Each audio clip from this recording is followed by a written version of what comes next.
All right, so here I have a kettle. I'm going to turn it on to a medium high.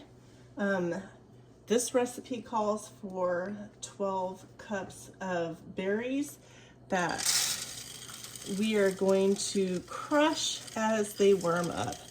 They're frozen currently, so it'll take a little bit of time, but 12 cups of berries, and we're gonna keep mashing them down.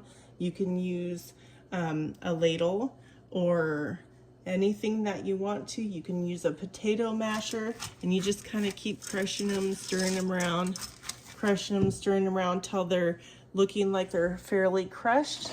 And then we will be adding in 1 cup of water at that point, but I'll let you know once we get to that process. So again, I'm adding 12 cups of elderberries into my kettle, and I'm going to start cooking them down and mashing them because we're going to make an elderberry tea to make some elderberry jelly, and it has less sugar. I'm using a what I'm using is Sure Gel recipe, and it's a low sugar Sure Gel. So we'll get this going, and I'll bring you along and show you the next step once those start warming up and start getting mashed down.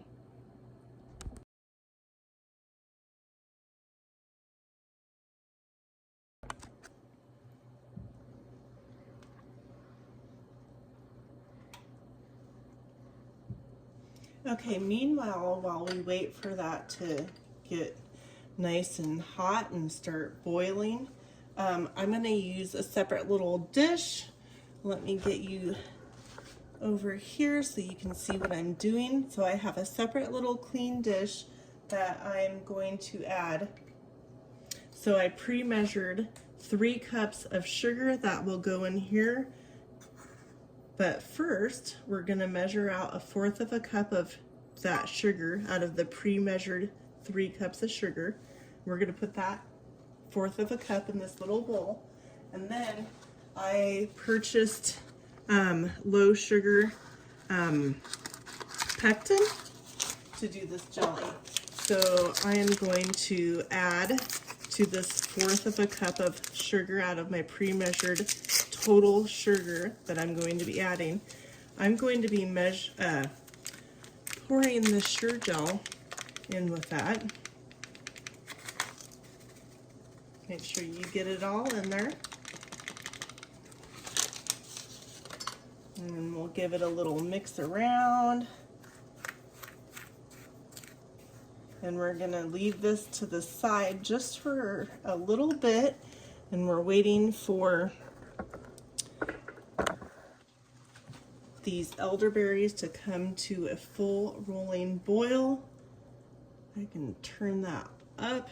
You just want to make sure that you occasionally keep stirring it so nothing sticks on the bottom. Again, this takes a lot. This takes 12 cups of berries, but if you do flowers, it usually only takes like 4 cups.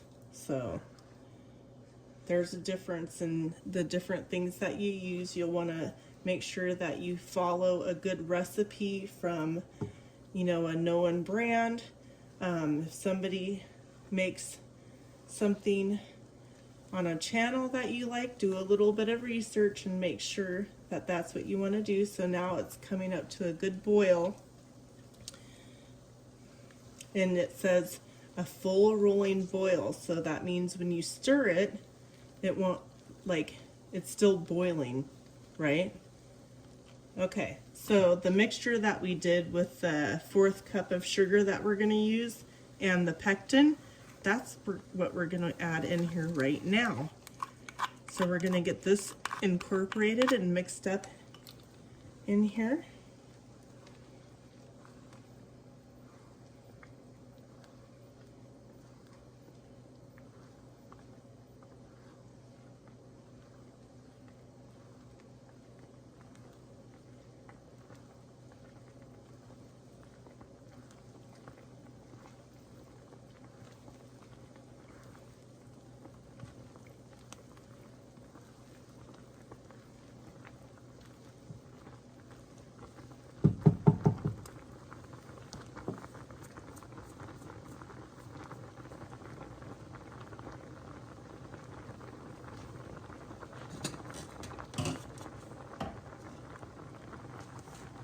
You can put some butter in there as well. All right, before you add your sugar and pectin, you'll want to make sure you strain out all the fruit. And then I let it boil for one full minute. Now I am adding in the rest of my pre-measured sugar, which was 3 cups minus the 4th cup that I measured the pectin in. And we're gonna stir that around. I'm gonna turn it down a little bit. We're gonna wanna get this sugar dissolved in here. And once I get it dissolved, then I'm gonna let it boil for 1 full minute, and then it's ready to put in your jars, your clean, sterile jars. So when you're washing your jars with hot soapy water and rinse them really well, check for any cracks or nicks on your lids of your jars. That's a good way to do it. And then again, when you clean them on the rims with the vinegar solution while you're jarring them up, just to double check.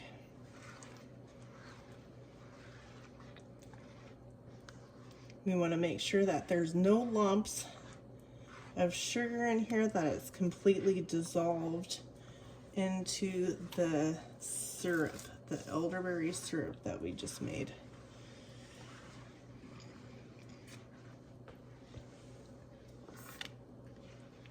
Okay, so now we're going to bring it up to a full rolling boil once again for 1 solid minute, and then it'll be done. It won't take so long, and it's already kind of starting to gel up. You see that? Which is awesome.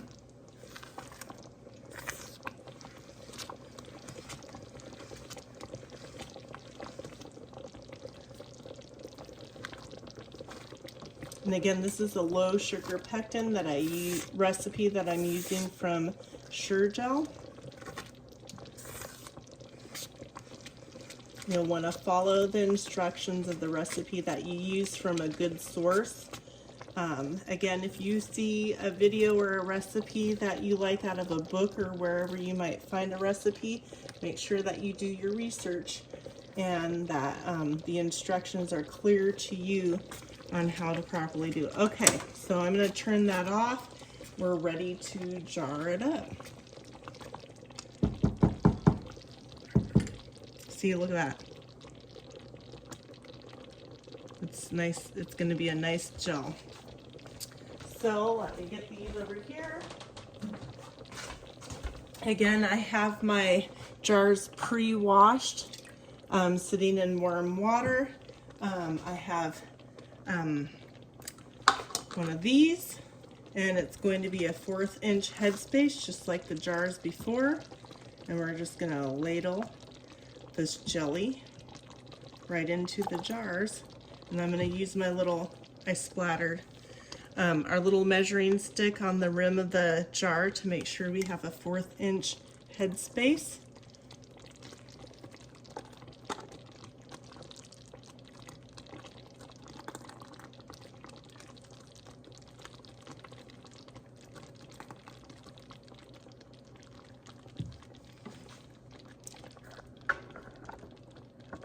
Turn you like that so you guys can see.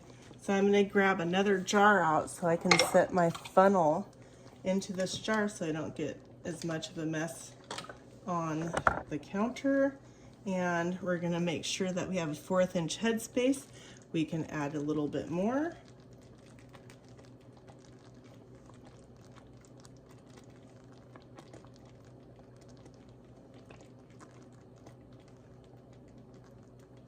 Again, I'm using small jars so that way I can gift them or I don't have to eat them as quickly.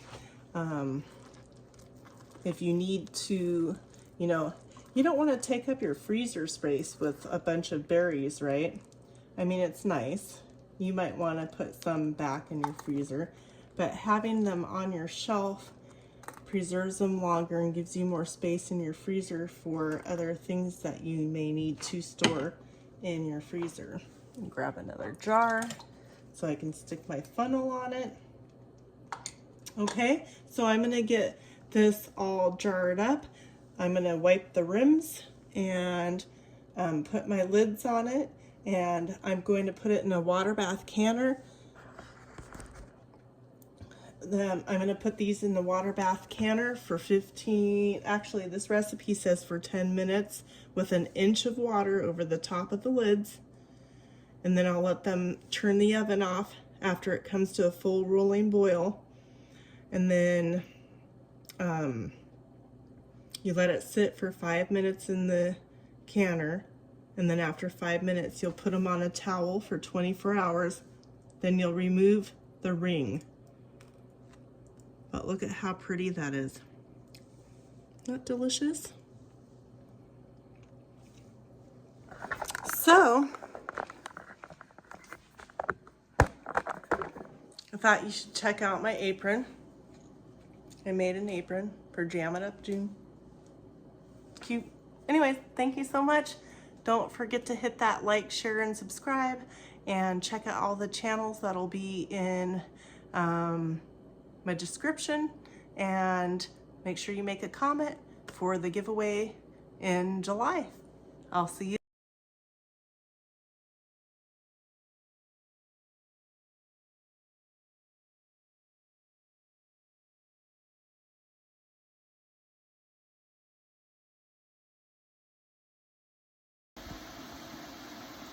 All right, so I have the jars in a kettle with water with 1 inch of headspace above the tallest jar. And you want the water to come to a rolling boil before you start timing it. And it says, sorry, in the book, I need extra light over here. In the book it says 15 minutes for my elevation. Also in the book it'll tell you the different times for canning for your elevation. If you don't know what your elevation is, you can simply type in your search bar, what is my elevation, and put your zip code and it'll tell you. So we're just waiting for this to come up to boil, and I'll bring you back when it's in a full rolling boil.